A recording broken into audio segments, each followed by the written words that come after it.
من كان يرجو لقاء الله فإن أجل الله لآت وهو السميع العليم. الحمد لله رب العالمين والصلاة والسلام على المبعوث رحمة للعالمين نبينا محمد وعلى آله وصحبه ومن تبعهم بإحسان إلى يوم الدين أما بعد.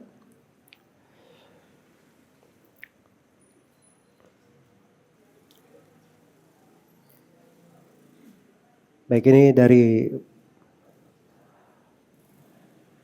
kajian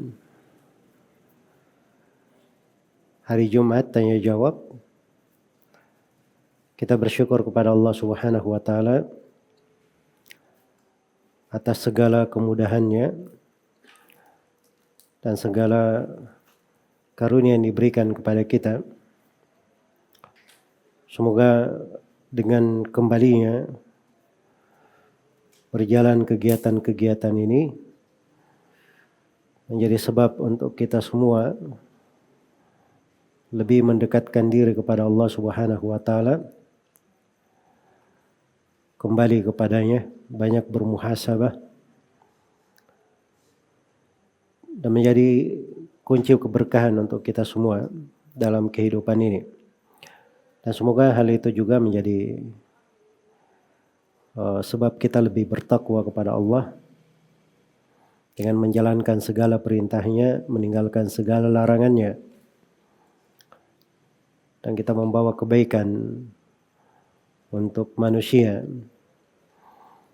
Dimaklumi kita masih di kondisi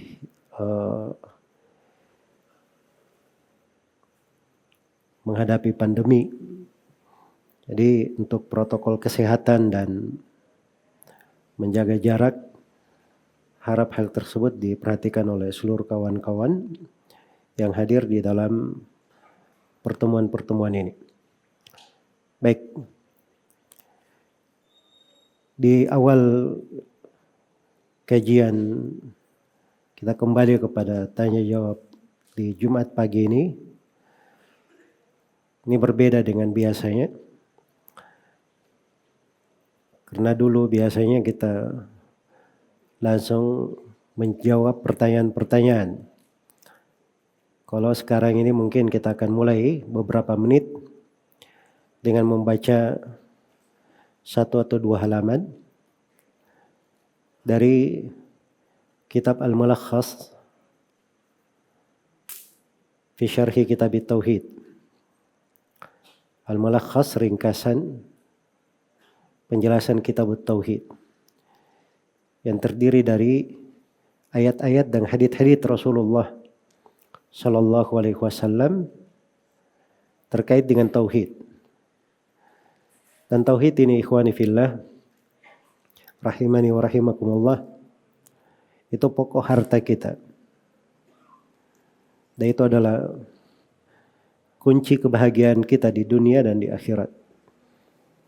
Karena itu mengulangi pembahasan-pembahasan tauhid di dalam kehidupan itu dari hal yang sangat penting sekali. Iya. Alhamdulillah di sekarang ini banyak kemudahan dalam menghadiri majelis-majelis ilmu. Ini juga kitab Al-Mulakhas fi Syarhi Kitab Tauhid juga sudah diterjemahkan. Dan ini harusnya menjadi buku yang berada di rumah setiap muslim dan muslimah. Karena terkandung di dalamnya pembahasan ayat-ayat dan hadits-hadits menguraikan tentang kedetailan-kedetailan tauhid yang kita perlukan di dalam kehidupan. Dan tauhid itu perlu diulangi dan diulangi. Ada sebuah kisah menarik ya dari penulis buku ini, rahimakallahu ta'ala. Beliau pernah selesai dari sebuah pembahasan dari sebuah kitab tentang tauhid. Maka murid-muridnya berkata, wahai syekh, kami ingin berpindah ke pelajaran lain. Tauhid kami sudah paham. kami ingin pindah ke pelajaran yang lain. Syekhnya selalu memberi pelajaran tentang tauhid. Kata Syekh rahimahullah, baik, nanti kita lihat. Keesokan harinya syekhnya bercerita kepada mereka bahwa ada sebuah rumah di tempat kita ini, itu kemarin mereka menyembelih di depan pintu rumahnya ketika masuk rumah baru. Iya. Mendengar hal itu muridnya diam-diam saja. Mereka tahu itu kesyirikan, tapi diam-diam saja. Keesokan harinya syekhnya datang lagi. Kemudian beliau katakan, ada berita bahwa di tempat kita ini ada seorang anak yang berzina dengan ibunya. Kata murid-muridnya, naudzubillah, langsung gaduh, ramai. Naudzubillah. Ya. Mungkin kita juga begitu ya. Kata syekhnya, nah sekalian ini belum paham tentang tauhid. Kemarin saya cerita tentang perbuatan syirik. Kalian diam-diam saja. Hari ini saya cerita tentang dosa, kalian luar biasa marahnya. Syirik itu lebih besar daripada dosa. Lebih besar daripada dosa berzina, mencuri. Syirik kecil itu lebih besar dari dosa besar. Syirik kecil. Apalagi syirik akbarnya. Karena itu seorang jangan menyangka, oh saya sudah paham tentang tauhid. Buku ini saya sudah khatamkan. Ya. Seorang alim itu kadang dia baca satu buku itu ratusan kali. Bahkan pembahasan kitab tauhid ini itu dari sirah guru-guru kita. Mereka selalu mengajarkannya di majelisnya, tidak pernah berhenti. Selesai kitab tauhid diulang lagi. Ya, seperti di guru kami sekarang yang mensyarah buku ini, Syekh Shalih Al Fauzan, hafizahullah taala. Itu beliau tidak pernah saya kenal ada suatu tahun beliau mengajar dan tidak ada pembahasan kitab tauhid. Apakah kitab tauhidnya beliau bahas atau beliau bahas ta'liq terhadap kitab tauhid atau syarah kitab tauhid Fathul Majid, yang sekarang beliau sedang menjelaskan kitab Fathul Majid, atau beliau baca Taisirul Azizil Hamid. Semuanya terkait dengan kitab tauhid, selalu diulangi. Sebab ini kandungan-kandungan tauhid. Ya. Seorang itu kalau dia ingin husnul khatimah, biasanya kan dia cari amalan yang dia lakukan kontinu. Supaya kalau dia meninggal, dia husnul khatimah di situ. Dia husnul khatimah. Itu bagus ya. Tapi ingat, amalan salih yang paling hebat untuk disiapkan oleh seorang hamba untuk husnul khatimahnya adalah tauhid. Pembahasan tauhid. Iya. Karena itu dari sebagian as-salaf, kalau saya enggak salah dari Sufyan ats-Tsauri rahimahullah, pernah dikatakan kepadanya, apa yang paling kamu khawatirkan? Maka beliau menangis rahimahullah. Kemudian beliau berkata, saya khawatir tauhid itu dicabut dari saya. Dan itu kekhawatiran yang harusnya ada di hati orang yang bertauhid. Karena itu akan datang nanti satu bab khusus, saya terangkan bagaimana takutnya Nabi Ibrahim, Nabi Muhammad, para sahabat, dan orang-orang yang salih dari kesyirikan. Dan itu pemahaman tentang tauhid. Iya. Maka diperhatikan dari mana ini kita selalu ada pembahasan tentang tauhid dalam keseharian kita. Kalau tidak bisa sehari, dalam sepekan satu kali. Tidak bisa sepekan satu kali, satu bulan. Ya. Karena itu di tanya jawab ini kita akan baca satu pembahasan ayat atau hadits tentang tauhid yang akan disebut oleh penulis, dan insyaallah taala kita akan terangkan secara ringkas. Ini ayat yang kedua dari pembahasan Kitab Tauhid di buku panduan antum, buku yang sudah diterjemahkan di halaman 5. Kata penulis rahimahullahu taala, wa qauluhu ta'ala wa qauluhu wa laqad ba'atsna fi kulli ummatin rasula an i'budullaha wajtanibut taghut. Dan firman Allah, sesungguhnya kami telah mengutus rasul pada setiap umat untuk menyerukan beribadalah kepada Allah semata dan jauhilah taghut. Biasanya kalau sudah diterangkan ayatnya, syekhnya itu jelaskan dulu mufradat, kalimat-kalimat yang perlu dijelaskan dari ayat. Beliau terangkan dulu kalimat-kalimat.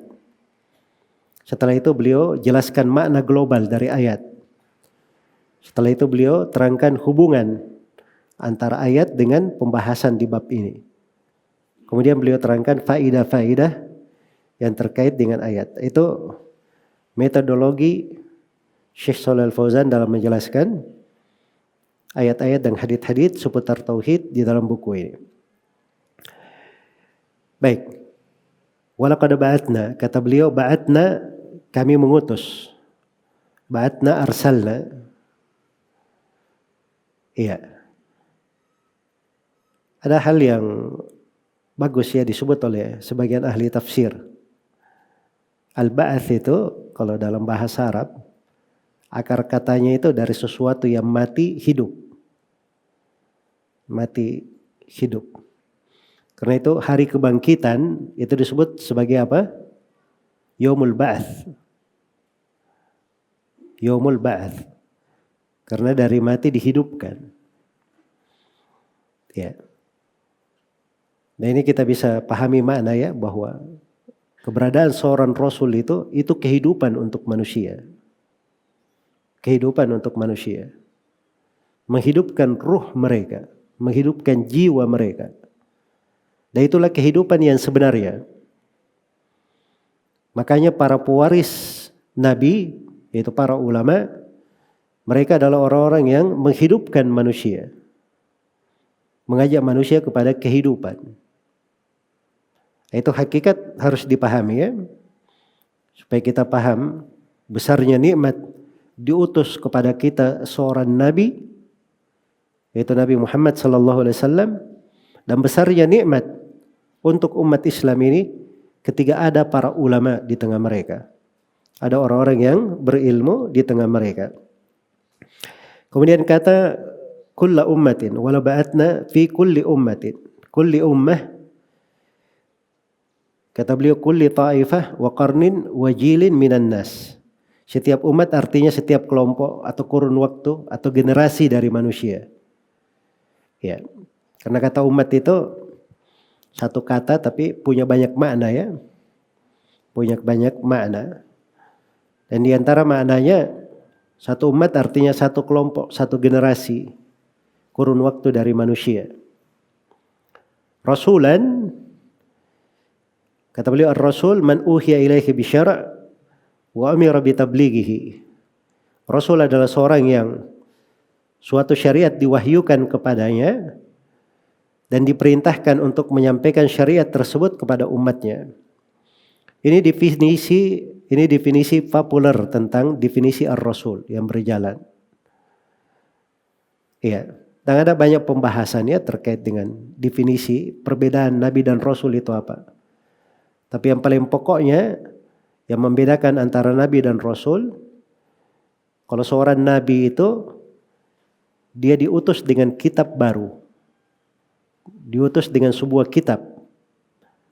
Kalau nabi itu biasanya melanjutkan risalah dari nabi sebelumnya atau dari rasul sebelumnya. Perbedaan yang kedua, kalau rasul itu diutus kepada kaum yang menyelisihi mereka. Bertentangan dengan mereka. Kalau para nabi biasanya diutus kepada kaum yang sudah sepakat dengan mereka. Sudah sepakat dengan mereka. Karena itu Bani Israel setelah Nabi Musa alaihi salam dan Nabi Harun, beliau berdua adalah Rasul alaihi salam. Setelah Nabi Musa dan Nabi Harun, itu ada para nabi lagi setelahnya. Tapi mereka para nabi ini melanjutkan risalah Nabi Musa dan Nabi Harun. Karena itu dikatakan dalam hadits riwayat Bukhari Muslim, kanat Banu Israel tasusuhumul anbiya, kullama halaka nabiyyun khalafahu nabi. Adalah Bani Israel itu kebaikannya dipelihara oleh para nabinya, dijaga. Setiap kali ada nabi yang meninggal, pasti Allah datangkan lagi nabi setelahnya sebagai penggantinya. Itu dari nikmat-nikmat yang Allah berikan kepada Bani Israel. Ya. Baik. Dan ini nikmat diutusnya para nabi dan para rasul itu nikmat terbesar. Lebih besar daripada nikmat dunia. Karena itu di Nabi Musa alaihissalam ketika berkata kepada kaumnya, ya qaumi dzkuru ni'matallahi alaikum id ja'ala fikum anbiya'a wa ja'alakum muluka wa atakum ma lam yu'ti ahadan minal alamin. Wahai kaumku, ingatlah nikmat Allah atas kalian. Ketika Allah jadikan di tengah kalian ada para nabi. Dan Allah jadikan kalian raja-raja. Dan Allah beri kalian nikmat yang tidak pernah diberi kepada manusia pun. Jadi dari tiga nikmat ini, nikmat apa yang paling pertama disebut? Nikmat para nabi di tengah mereka. Sebab itu nikmat yang terbesar. Nikmat yang terbesar. Iya. Maka sepanjang umat ini masih belajar, masih berpegang dengan sunnah nabinya, masih mengambil dari para ulama yang mengajarkan dari sumber yang asli, yang bermuara kepada Rasulullah Sallallahu Alaihi Wasallam, maka umat itu akan berada di atas kebaikan. Nah, ini pokok dulu. Kalau mau berbicara tentang kebaikan umat, itu pokoknya, itu dasarnya, itu dasarnya. Iya, tidak usah singgung masalah politik, masalah ekonomi, tidak usah disinggung itu dulu. Itu belakangan. Pokok kalau ingin memperbaiki sebuah negara, sebuah umat, perbaiki dulu ibadah mereka kepada Allah dan bagaimana umatnya itu tetap mempelajari ilmu dan terhubung dengan agamanya. Itu pokok kebaikannya. Baik. Kemudian dikatakan ani'budullah. Apa misinya setiap rasul yang diutus? Ani'budullah, beribadahlah kepada Allah. Kata beliau, afriduhu bil ibadah. Ani'budullah, beribadah kepada Allah, artinya esakan Allah dalam ibadah kalian. Wajtanibu, tinggalkan dan jauhi. Utruku wa fariku. Wajtanibu at-tagut. At-tagut berasal dari kata at-tugyan. Kata beliau mushtaq dari minat tugyan. Wa huwa mujawazatul haddi. Fa kullu ma ubida min dunillah wa huwa radin bil ibadah fa huwa tagut. Berasal dari kata tugyan yang berarti melampaui batas. Oleh karena itu setiap sesuatu selain Allah yang diibadahi dan ridha dengan peribadatan tersebut adalah termasuk tagut. Itu definisi tagut.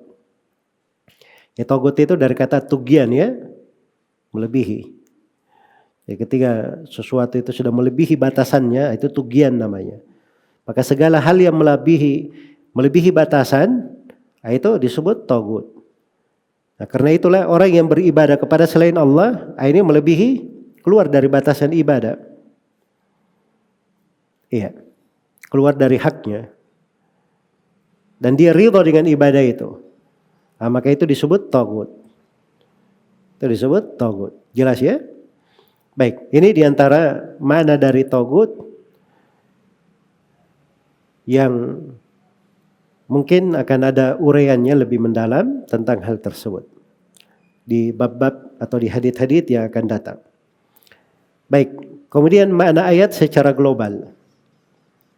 Kata penulis, Allah Subhanahu telah mengabarkan bahwa Dia telah mengutus seorang rasul pada setiap kelompok dan kurun manusia yang mengajak kepada manusia untuk beribadah kepada Allah semata dan meninggalkan peribadatan kepada selainnya. Allah terus mengutus para rasulnya kepada manusia sejak terjadinya kesyirikan pada Bani Adam pada zaman Nabi Nuh alaihi salam hingga Allah menutup para nabi dengan Nabi Muhammad sallallahu alaihi wasallam. Baik. Jadi pada setiap umat itu diutus seorang rasul. Ya karena itu Nabi Adam alaihi salam itu tidak disebut rasul, tapi beliau disebut apa? Disebut nabi saja. Karena umat itu ada, umat itu dari mana asalnya? Anak Adam kan? Anak Adam. Jadi nanti setelah anak Adam ada, baru diutus kepada mereka rasul setelah terjadi kesyirikan. Setelah terjadi kesyirikan. Iya. Baik, itu makna dari ucapan penulis rahimahullahu atau hafizahullahu taala di sini. Kemudian di halaman 6 hubungan ayat dengan bab. Jadi ini awal pembahasan penulis langsung menjelaskan babut tauhid. Kitabut tauhid, langsung bawakan ayat-ayat tentang kewajiban tauhid. Dalil tentang kewajiban tauhid. Saya sudah terangkan di pertemuan pertama di masjid lain bahwa kaidah yang dibawa oleh penulis di sini ini kaidah yang berjalan di tengah para ulama. Dan itu yang dicontohkan oleh Nabi sallallahu alaihi wasallam dalam banyak hal. Beliau terangkan hukum dulu baru beliau jelaskan keutamaan. Jadi beliau terangkan dulu hukum tauhid itu apa? Setelah menjelaskan hukum tauhid, nanti di bab setelahnya beliau baru bawakan ayat-ayat dan hadits tentang keutamaan tauhid. Tentang keutamaan tauhid. Karena itu di hadits Utsman bin Affan riwayat Bukhari dan Muslim, Nabi itu mencontohkan cara berwudu. Beliau berwudu dulu. Sudah berwudu, ini penjelasan hukum. Kata Nabi, hadal wudu, inilah wudu, begitu caranya. Hukum-hukumnya. Faman tawadda'a nahwa wudu'i hadha thumma shalla raka'ataini min ghairi yuhadditsu fihi ma nafsah ghufira lahu ma taqaddama min dhanbi. Siapa yang berwudu seperti wuduku ini, kemudian dia sholat 2 rakaat, dia tidak bisikkan pada dirinya sesuatu pada sholatnya dia khusyuk, maka diampuni dosa-dosanya yang telah lalu. Diampuni dosa-dosanya yang telah lalu. Iya. Jadi subhanallah, Nabi terangkan hukum dulu. Kemudian Nabi jelaskan apa? Jelaskan keutamaan. Karena itu keliru ya metode dakwah orang-orang yang senangnya terangkan keutamaan-keutamaan saja. Tapi tidak perhatikan, tidak mempunyai perhatian terhadap apa? Terhadap hukum-hukum. Itu keliru. Jadi fikih dalam agama itu mendalam, mengakar. Jangan tahu keutamaan saja, tapi tahu juga apa? Hukum-hukumnya, seluk-beluknya, kedetailannya. Jangan sampai dia keliru, dia sangka itu keutamaan padahal hukumnya itu tidak dibolehkan. Itulah pentingnya seorang tafaqquh, belajar agama dengan baik dan benar. Jadi hubungannya kata beliau, anna da'wata ila tauhid wan nahyi 'anil syirk hiya muhimmatu jami'ir rusuli wa atba'ihim. Sesungguhnya dakwah kepada tauhid dan dakwah untuk melarang dari kesyirikan itu adalah tujuan dakwah, kepentingan dakwah seluruh nabi dan para pengikut nabi. Ya kalau kita pengikut rasul, nah itu dakwahnya, jalannya para rasul ini. Ini jalannya para rasul. Faedah ayat disebutkan 5 faedah di sini. Yang pertama, sesungguhnya hikmah pengutusan para rasul adalah untuk berdakwah, menyeru kepada tauhid dan melarang dari kesyirikan. Ini penjelasan hikmah. Apa hikmah diutusnya para rasul? Jawabannya untuk berdakwah kepada tauhid dan melarang dari apa? Kesyirikan. Itu pokok yang harus dijaga. Sekarang ini subhanallah ya, penggambaran tentang Islam itu kadang kurang bagus dari sebagian orang. Nabi Muhammad itu subhanallah. Ya.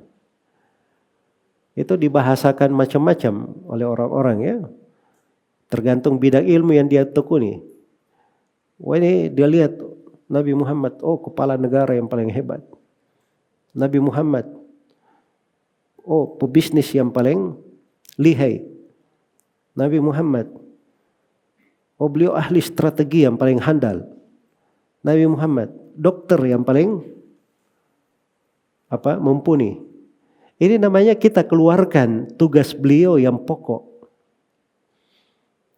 Jelas ya? Tugas pokoknya itu beliau Nabi dan Rasul. Nabi dan Rasul itu diutus untuk apa? Mendakwakan tauhid dan melarang dari kesyirikan. Itu pokok dakwanya. Itu yang harusnya diangkat, selalu dikaji, selalu dibahas. Selalu dibahas. Dan ingat ya, Allah tidak mengutus Nabi Muhammad sebagai seorang dokter, sebagai seorang insinyur, sebagai seorang entrepreneur, sebagai seorang pebisnis. Beliau diutus sebagai seorang Nabi dan Rasul. Tapi Nabi dan Rasul itu ada tanda kenabiannya. Ada bukti yang menunjukkan dia Nabi.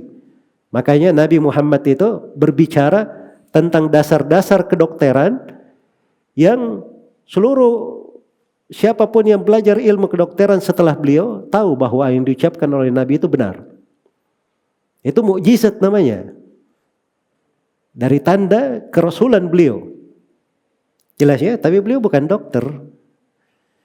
Ya, bukan apa? Bukan dokter beliau. Maka ini harus dipahami ya, ini kaidah-kaidah dalam memahami. Jadi pembahasan tauhid itu meringkas jalan ya dan membuat orang teguh di atas jalan supaya dia kenal dakwanya para nabi dan para rasul. Kemudian yang kedua, kata beliau sungguhnya agama para nabi adalah satu. Inna dinal anbiya wahid. Ini harus dipahami. Seluruh nabi dan rasul itu agamanya sama. Agamanya Islam. Inna dina indallahi al-Islam. Dan Islam itu adalah mengajak kepada tauhid. Semuanya mengajak kepada tauhid. Seluruh nabi dan rasul dakwanya sama. Ani'budullaha wajtanibu taghut. Setiap nabi dan rasul itu pasti ada dakwanya kepada tauhid. Karena itu keliru ya kalau ada yang baca dari sirah nabi atau rasul kemudian dia tidak perhatikan dakwah mereka tentang tauhid. Tentang Nabi Yusuf alaihissalam ya, misalnya kisah Nabi Yusuf.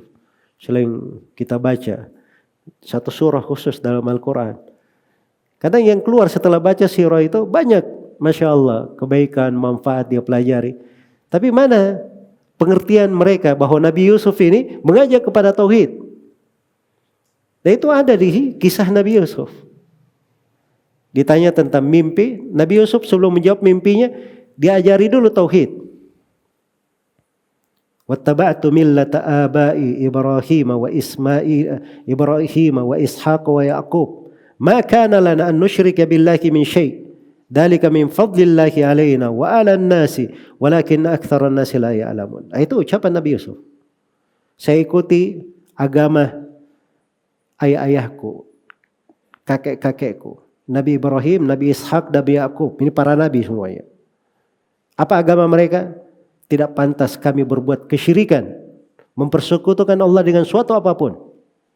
Nikmat tauhid ini tidak berbuat kesyirikan, itu keutamaan Allah atas kami para nabi dan atas seluruh manusia.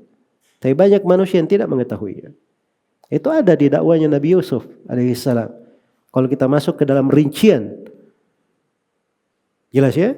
Apalagi kalau kita baca ayat-ayat di surah Al-A'raf, ayat-ayat di surah Al-Mu'minun, ayat-ayat di surah As-Saffat. Itu terang sekali dakwah mereka secara tegas kepada tauhid. Ya. Ya qaumi ibudullah ma lakum min ilahin ghairu. Wahai kaumku, ibadahlah kalian hanya kepada Allah. Tidak ada sekutu apapun bagi kalian. Tidak ada sembahan apapun bagi kalian selain daripada Allah. Itu tauhid. Dan ini semuanya adalah dakwanya para nabi dan para rasul. Kata beliau wa huwa ikhlasul ibadah wa tarkus syirk wa ikhtalafat syara'i'uhum. Apa agama para nabi yang satu itu? Yaitu memurnikan ibadah kepada Allah dan meninggalkan kesyirikan. Itu agama para nabi dan para rasul seluruhnya. Meskipun syariatnya berbeda-beda. Nah, itu mungkin dari sudut syariat ada perbedaan ya. Ada perbedaan. Mungkin kita berbeda ya di dalam masalah taubat misalnya. Ya Bani Israel itu kadang mereka disuruh taubat. Hukuman untuk taubat mereka berada dalam satu tempat berkumpul di situ. Kemudian Allah membuat gelap. Kemudian mereka disuruh saling membunuh. Iya. Itu syariat di Nabi Musa alaihi salam. Tapi di kita syariat taubat itu Allah berikan kemudahan. Ada 5 syarat dari taubat. Dia lepaskan diri dari dosa. Yang kedua, dia sesali dosa itu. Kemudian yang ketiga, dia berniat dengan sungguh-sungguh tidak akan mengulangi dosa itu lagi. Kemudian yang keempat, dia ikhlas dalam taubatnya. Kemudian yang kelima, dia bertobat sepanjang nyawanya belum sampai di tenggorokan dan matahari belum terbit dari arah barat. Nah, itu 5 syarat taubat di syariat kita. Tidak ada disuruh membunuh diri. Tidak ada. Tapi membunuh saudaranya atau yang lainnya ketika dosa itu dilakukan oleh banyak orang. Nah, ini perbedaan ya, syariat mungkin syariat terjadi perbedaan, tapi agamanya semuanya sama, tauhid. Mengajak untuk mengikhlaskan agamanya untuk Allah dan meninggalkan kesyirikan. Itu agama seluruh nabi dan rasul. Disepakati. Iya. Karena itu pembahasan tauhid itu pembahasan yang paling jelas dari seluruh syariat yang ada di syariat Nabi Muhammad sallallahu alaihi wasallam. Jangan dijadikan pembahasan tauhid jadi samar, kabur. Iya. Wah, ini pembahasan tauhid ini cuma guru saya yang tahu. Ya kamu tingkatanmu belum sampai ke sana. Nah, itu tidak benar ya, cerita-cerita seperti itu omong kosong. Tauhid itu kalau seorang baca dari ayat Al-Quran hadits Rasulullah itu yang paling jelasnya, paling terangnya. Iya.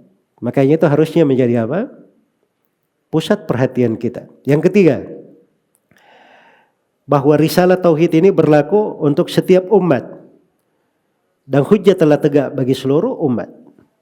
Nah, ini risalah tauhid, ingat, sudah mencakup seluruh umat. Setiap umat diutus Rasul. Jangan ada yang berkata, oh ini umat ini tidak ada Rasul kepadanya. Tidak benar, pasti ada Rasul diutus kepada mereka. Jadi hujjah itu sudah tegak. Kita umat Islam ini umat ke-70. Umat yang ke-70 di atas muka bumi. Umat yang paling terakhir. Diutus kepada kita seorang Rasul, Nabi Muhammad sallallahu alaihi wasallam. Demikian pula umat-umat sebelum kita. Semuanya ada Rasulnya. Semuanya ada Rasulnya. Baik, yang keempat. Ayat di atas menunjukkan keagungan perkara tauhid, bahwa tauhid wajib atas seluruh umat. Nah, ini dari pokok pendalilan penulis ya, beliau ingin menerangkan tentang wajibnya bertauhid. Ya, bisa dibayangkan ya, setiap umat perintahnya, setiap nabi perintah pokoknya kepada umatnya adalah itu. Ani ibudullah, beribadahlah kepada Allah, wajtanibut taghut, dan jauhilah taghut. Kemudian kata beliau, di dalam ayat ini terdapat kandungan la ilaha illallah. Ya. Jadi ayat ini juga ini terdapat makna la ilaha illallah, tafsirnya, penjelasan la ilaha illallah. Ya, kalau ingin tahu apa makna la ilaha illallah, ayat ini salah satu ayat yang menafsirkannya. Bahwa la ilaha illallah itu terdapat di dalamnya 2 hal, an-nafyu wal itsbat. Ada penafian, peniadaan, dan ada itsbat, penetapan. Ani ibudullah, beribadahlah kepada Allah, itu penetapan. Wajtanibut taghut, jauhilah taghut, itu penafian. Sama dengan la ilaha illallah. La ilaha illallah itu penafian. La ilaha, penafian. Tidak ada yang berhak diibadahi kecuali Allah. Dia nafikan berlepas diri dari segala yang diibadahi selain Allah. Terus diisbat illallah, ditetapkan bahwa ibadah itu hanya untuk Allah saja. Itu dua rukun la ilaha illallah. Baik. Hal ini menunjukkan bahwa tauhid, kata beliau di kelanjutan faedah yang kelima, hal ini menunjukkan bahwa tauhid tidak dapat diluruskan kecuali dengan keduanya, nafi dan isbat. Jadi kalau seorang yang bertauhid itu baru dia bertauhid kalau dia punya dua hal ini. Oh, kita ambil cara damai saja. Ya, kita beribadah kepada Allah. Tapi tidak usah kita salahkan agama yang lain. Semuanya punya jalannya dalam mengenal Tuhannya. Ini bukan bahasa seorang muslim.